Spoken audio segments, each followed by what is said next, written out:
We gaan naar Azerooi, naar de Zolderratten met jeugdprins of prins Bram de Eerste, of niet? Zeker. Ja, en Wim Bussen.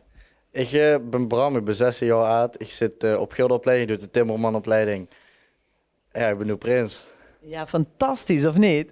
Ja, ik vind het echt fantastisch. Ja, dat geloof ik. Wie ze gevraagd werd, dus had ze hem aanzien komen. Had ze al langer bekendbaar gemaakt dat ze het ooit wil zweren, of wie ging dat? Ja, ik leed het wel altijd duidelijk zien dat ik het wil weren, maar het vond nog steeds een vraag of ik hem zo gevraagd zou weren. Ja, want toen heb ze heel wat kandidaten even staan. Ja, precies. En toch mocht ze het weren dit jaar. Ja, best wel veel geluk gehad. Ja, dat geloof ik, ja. Wim, heb ze allemaal even staan? Ik heb mijn eerste uitje Rohan, Lars, Raf en Levi. En wat zijn die van dich? Dat is een heel goede vriend van mij. Allemaal goeie vriend. Ja, dan begin ik bij dich, zeg. Adjudant bij deze prins van de Zolderratten. Ja, wie vindt ze dat? Ik vind het heel chic. Ja. Wat vindt ze er chic aan? Ja, gewoon om het met deze jongens te doen in ons eigen dorp. Ja. Dat is heel bijzonder, of niet? Ja, dat klopt. En dicht dan? Hè? Ja, schon. Ik moet zeggen, we zijn allemaal vrienden van mij natuurlijk. Dus is het schon om dat samen te mogen doen. Heb je ook gezamenlijke hobby's? Ja, ook allemaal samen voetballen. Ja, zo allemaal. Bij de eerste en de tweede. Een beetje afwisselen, bij ons is dat altijd. Dus nu is het voetballen en feesten. Ja, zeker. En de derde half. Ja, maar daar gaat altijd wel goed. Dat gaat altijd wel goed, ja. Ik ga naar de buurman daar. En voor dich dan, wie is het om adjudant te zijn? Ja, best wel leuk. Ja. En wat vindt ze er leuk aan? Drinken.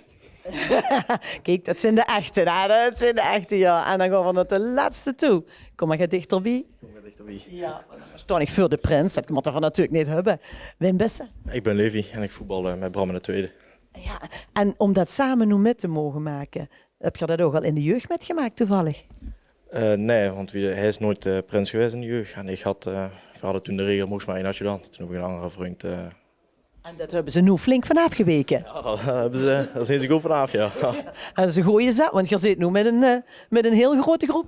Ja, Je kunt wel gaan binnen, mannen. Het ziet er goed uit, je hebt goede keuzes gemaakt. zeker weten gezellig, ja. Ja. Dat is wel moeilijk, hè? Want in een voetbalelftal zitten natuurlijk heel veel jongens en dan moeten ze nog een keer kiezen. Ja, Maar daar zijn ze ook welkom. jazeker, altijd. Schoon. Tot slot, wie ziet het gezin eruit? Ik heb pap, mam en mijn kleine broertje.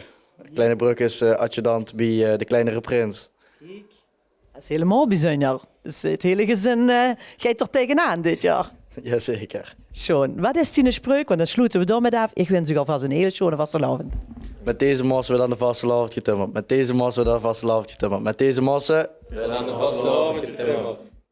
Deze uitzending wordt mede mogelijk gemaakt door Kampeerwinkel Roermond.